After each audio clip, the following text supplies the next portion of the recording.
Widiatmoko ya, company-nya bagus, company-nya lagi ekspansi ke luar negeri, banyak WK-WK yang lagi mereka kerjain yang di luar negeri itu, positif.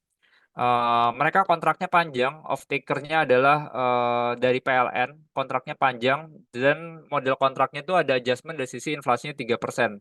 Jadi company-nya bagus ya. Cuman PR-nya gini sih sebenarnya ya, buat bisnis, mungkin starting-nya gini sih, kalau di Indonesia sebenarnya itu prospeknya ada, bagus kalau buat geothermal gitu, karena kita pertama adalah ring of fire, kita dilewatin itu. Nah jadi sebenarnya nggak ada kekhawatiran dan kalau kita lihat secara breakdown, investasi buat energi terbarukan tuh yang paling possible sebenarnya itu orang lagi ngejar banyak itu either hydro atau geothermal, kalau di Indo ya case-nya ya, Indo atau geothermalnya. Jadi harusnya tuh arahnya bagus sebenarnya. Nah cuman positifnya adalah susahnya adalah ini sih sebenarnya pertama adalah, bisnisnya. Pertama adalah gini ya, kalau bisnis kayak geothermal ini PR-nya adalah dari sisi capex-nya tuh lumayan gede. Nah, capex-nya itu pun juga sebenarnya ada possibility ada yang namanya istilahnya sunk cost gitu ya. Jadi, karena kan buat kayak kita ngedrilling ke bawah gitu ya, buat cari kayak sumber panas bumi, ada possibility tuh nggak muncul nggak ada panas buminya.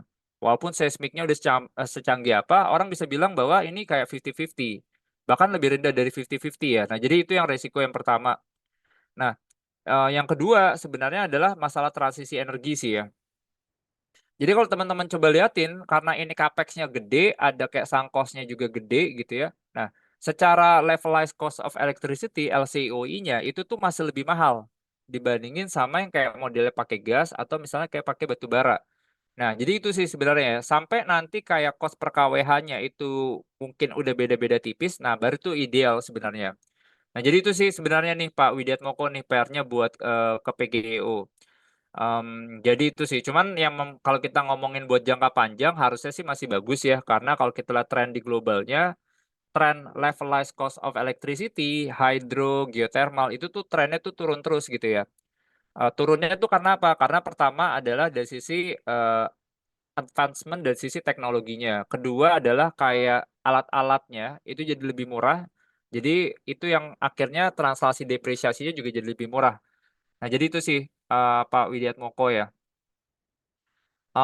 Cuman kalau long term nih boleh dipertimbangin sih Pak, buat ke geothermal ya. Karena kan kalau kita lihat yang Brent kan harganya udah naik banyak dan ini valuasinya jauh lebih murah dibandingkan sama Brent.